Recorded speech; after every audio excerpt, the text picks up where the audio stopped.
everyone. Welcome to a great edition of Money Truth Moments with Judy Copenbarger. But more importantly, it's a special show because today is the launch of Judy Copenbarger today, folks. So if you saw the new intro, this is a new 2.0 version of the show. We've got a lot of great content, but enough of me talking. Judy, how you doing today, July 4th? I am so excited. I'm so excited that we get to live here. We get to live now, and we're celebrating the birth of our country today. And it's just such a wonderful red, white, and blue patriotic thing. And there's all kinds of jets flying around and parades happening and 5Ks going on. And wow, we're just in a celebratory mood. So excited. So the country's celebrating, but we're celebrating here too. And I'm so excited to share our launch with everyone. Yeah, and it's been a long time coming. Briefly, because I know that the format has changed for us. Tell us why we are here to where we are, which is a great, better place for sure. Yeah. Well, we did it one way. Now we're doing it a better way. That's the short of it. Perfect, and this is better. JudyCopenbarger.com has become Judy Copenbarger today. It's more upbeat, more relevant, more current. And we're just answering all the questions that people have on their minds about how to navigate this financial journey. And we've got the tools, the resources, and the information to help people do that. And we're just launching that. So excited about it. Excellent. So, folks, before anything else, welcome to the show. Thank you again. For those of you guys who have been following us, make sure that you change your URL website from .com to .today. So now it is moving forward. It will be judycopenbarger.today. So make sure you guys make that change. This is everything that's related to, like Judy just said, everything that we've been doing, and now it's more taking it to a whole new different level, higher up for sure. You know what I mean? Yeah. So without further ado, because now we've changed a little bit of that format, let's get started. So let's talk freedom, Judy. What does that mean, right? Oh, that is the word. That is the word. That's what my life is about. And not just that I'm so blessed to live in this country and live in the part of the country that I get to choose to be in and all that. It's just a freedom in life. And, coming from the financial and the legal industry, what people are looking for is freedom, some kind of carefree peace of mind, a place where they're not worried about money. They're not concerned. They're not threatened. They're not shameful. That's freedom. When you really get to live the way you want to live, be with the people that you want to be with, and really give power to the causes that you care about, like purposefulness, that's freedom to me. And I get to be on the front row helping people do that day in and day out in my career. It is just such a blessing. I love it. And for me, that's freedom because I'm doing what I love. So it's kind of a career that shows me. It's a purpose that shows me. And I love what I do. So that's what freedom is for me. It's, living your ideal life. There's going to be seasons that are up and down, but when you live your ideal life with people that you care about, doing things that are meaningful for you, interesting places, interesting people, interesting foods, all of that, experiencing life to its fullest, whatever that looks like for you, that's freedom. Awesome. And as we're launching this on today, July 4th, which is very, very meaningful to a lot of us, for sure. When you talk about freedom, we talked about this before, but in today's world, right? In today's world, what is financial freedom, or what is financial? What's the word I'm looking for here? How do we get that help for that to create that financial freedom, right? What are some basic steps that we can start looking at, or let's take a moment, sit back, grab a cup of coffee, look at where you are now and what could have you've done before versus where you are here, and this is what I should be looking at moving forward for the next several months. Yeah, that's a question I get asked all the time. How do I implement my great reset? My great reboot. How do I start doing something more, better, different than we've done it in our family before? How do I not be in this mode where I spend? So I've been here before. It's not where I want to be financially. Been here before. It's not where I want to be financially. And 20 years later, you say the same thing. How do you not do that? You have to kind of break something, right? You have to do something new. And I call that the great reset, right? So it's just a matter of charting the course, getting very clear goals. And we're going to lay all of this out in all of the upcoming information that's coming at judycopenbarger.today. We're going to have all of this for you, templates, how-tos, checklists, what you need to make it happen at your house. So that's coming. But the first thing, in a nutshell, get a goal, chart a course, and implement properly. Avoid the mistakes, right? And we're going to teach you how to do all of that. So stay tuned. It's going to be awesome. Yeah, you know what, folks, and again, if you're just joining us for the first time, welcome. Remember, those of you guys that have been following us, make sure that you make the change on the website from judycopenbarger.com to judycopenbarger.today. As you guys can see it, and she's pointing right up at it. So make sure you jot that down as well too. There's a lot of great things that are going to be coming, but we're very excited to today launching this very special show regarding freedom. So Judy, give us one example of someone who was, I guess we can call it trapped, right? No freedom Yeah. in their lives, and pick an age group that you think that's you've recently worked with Mhm. that this has been just a great gift, right? Of freedom, getting them Yeah. out of there wherever they're stuck, and then just providing this light at the end of the tunnel. Yeah, a couple comes to mind. They're in Southern California and doing really well. They both make a lot of money in an industry that will always be a good one, a pharmaceutical industry. They do very well. They've got a sweet little family. They're doing wonderful things, impacting the world, with causes they care about. They're involved. They're very involved in their community and their church and things like that. Made a lot of money. When I met them, they did what you're supposed to do, what your dad taught you, that his dad taught him, and his dad taught him: save all your money. And so they were a little bit nervous about investing, but they were really good at saving, and they had a lot of cash. What do you do with the cash? And that's one of the pain points they had when we met. It's one of the reasons that we met, and they were like, now how do we manage this? We're doing well, but how do we make sure it doesn't poof? And that's a Mhm. legal term. It's a financial term too. You know what it means. It's there and then poof, where did it go? And so they've just made great strides over the last 10 years or so, diversifying. Now they're involved in real estate, they're involved in stocks and bonds, and they're maximizing what they can do with their benefits at work. They've got great jobs. So they're just doing great. And I think what has shown up for them is freedom, and not just freedom to save and freedom to have peace of mind for their retirement and their future, but to live in a way that suits them. They do really nice things. They take great vacations. They like nice things, nice tangible things, and they'll treat themselves, but they learned how to do it without guilt.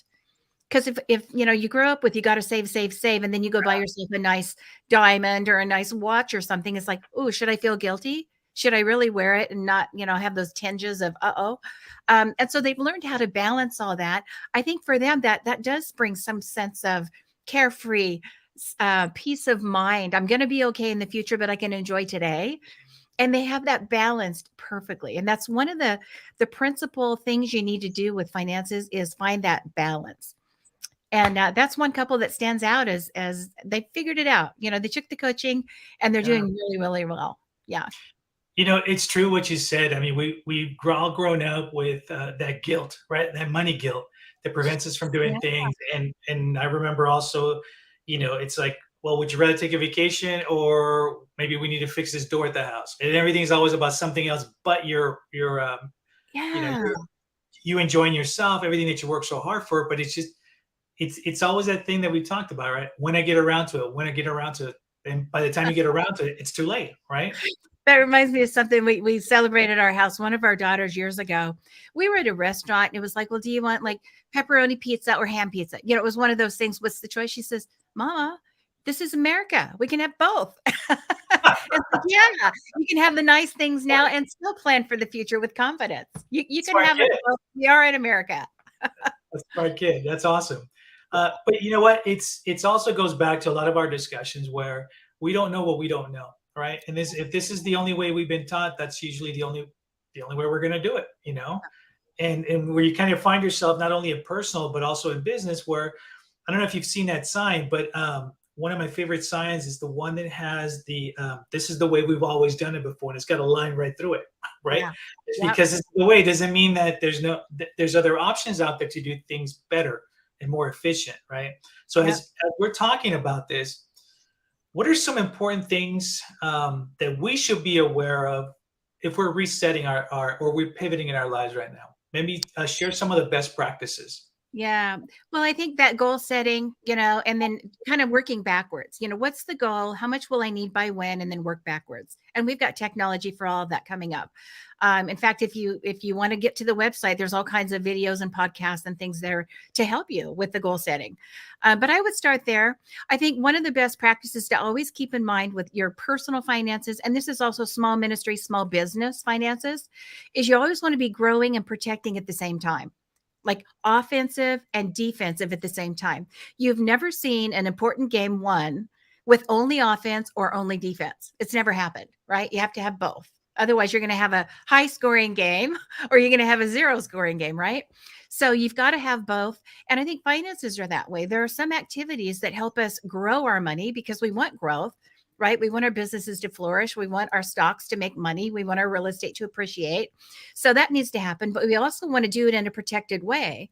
So we're protecting from outside forces, market forces, all the risks that are out there. And there are a dozen risks. Things like the market shifting, and really even real estate market shifting. We saw with COVID, it was a great exercise in, did you protect? Were you ready? Were you prepared for something like that? A lot of businesses thrived. Others didn't make it, right? Or they're still just trying to catch up. And so the businesses that were prepared with the protection, the greenhouse over their garden, did really well. And so I think that's one thing people need to think about. Grow and protect at the same time. And don't do growth activities for protection purposes. And the inverse is true. Don't do protection activities for growth purposes. A lot of people will buy certain kind of life insurances for the purpose of growth. Well, it's a nice side effect of some of the products, but you don't buy life insurance for that. You buy life insurance because you need that benefit, right? Either living needs benefit or the death benefit to cover some kind of a risk down the road, financial risk. So you want to make sure that you're growing and protecting and doing all these things for the right reasons. And we're going to show you how to do that. So stay tuned. It's going to be awesome. Great. And folks, if you're also noticing is that our format has changed again. If you're just joining us for the first time, welcome. Make sure that you follow Judy at judycopenbarger.today. All of our social media platforms are going to be on there as well too. And also, we encourage you guys to send in some requests. If there's things that you're experiencing, if there's things that you don't know what you should do, these would make great discussion topics for Judy to share with you guys, because you may not be the only one going through that, right? There's a lot of ground that we've covered over the years where you may be affected by it, or someone may be affected by it. So make sure that you always stay tuned. But now we're going to take things a little bit different. So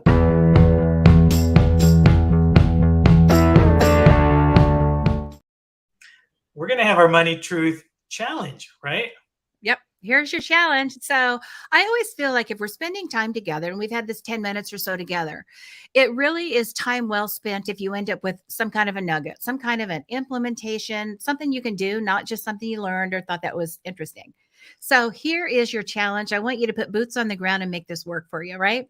The first thing is, when you're reflecting on this greenhouse image, the greenhouse structure, protective structure in which you place your garden and grow your garden, that's all your money and your assets and your wealth.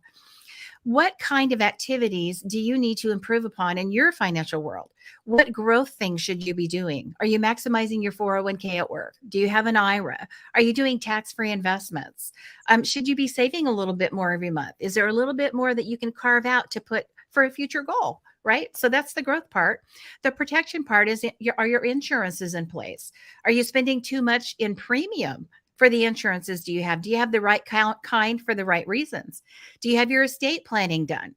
Do you have a will? Do you have a trust? Do you need one? And what about your business entities? Is it time to incorporate your business, or is it time to unincorporate your business, right? Are you spending money that you don't need to spend for that kind of protection? So when you're looking at growth and protection, specifically at your house with your business and your family, what activities do you need to do more, better, and different, right? You know what it is. You already in your mind, you're like, oh, there's a gap. Yeah, I meant to talk to the HR, about those benefits. I meant to check out that premium. I need to call online some insurance company or something. So whatever those gaps are, make a list of them. There should be a short list, 3, 4, 5 things, half a dozen at the most. And then what can you do in the next week or two? Well, let's just make it by Sunday night at 5 o'clock. What Perfect. can you do to implement? Do something, right? Something, make a phone call, have a conversation, sit down with coffee with your spouse or your family and talk about what do we need to do about that? I've been thinking about estate planning for a long time. We had that friend or that family member pass away, and it's like, wow, we need to do better. We need to plan better than that experience. What is it? Should we be saving more money? Where can we spare it? I just got it raised. How much should I put toward the future? So get something done by Sunday at 5 o'clock in that area. What do I need to do? What's my short list? And what am I going to tackle first? That's your challenge. What I love about your challenges is the fact that, for a lot of procrastinators, including myself, I'm going to be the one admitting it here on camera. It's always good for that reminder to actually get it done, because it's easy to say when I get around to it, when I get around to it. And then here we are Sunday, 4:35. And it's like, oops, I haven't even gotten around to it. Right. Yeah. But, Yeah. but I think you've talked about this also. It becomes is how important is this change in your life to you, right? Yeah. What's it worth to you? Is it worth you losing your hair, or is it worth, peace of mind? What does that look like? So, Judy, I want to thank you for joining us today. Folks, if you're just joining us, please watch the beginning of the show. This conversation has been all about freedom, and also the launch of Judy's new 2.0, Judy Copenbarger today, which we're very excited about, because there's a lot of great things for you guys as well, to listen to take advantage of, interact with as well too. Judy, any last parting words? Oh yeah, just celebrate your family, celebrate your faith, celebrate your freedom. This is the week to do it. Everybody's doing it, and just enjoy and be so grateful. This is the week to really, bring that to the forefront. Make it a great week, and God bless America. All right, folks, we will see you guys again next Tuesday at 8 a.m. Don't forget, replays are at Thursdays at 8 p.m. Until then, see you next week, Judy. Take care. Bye bye.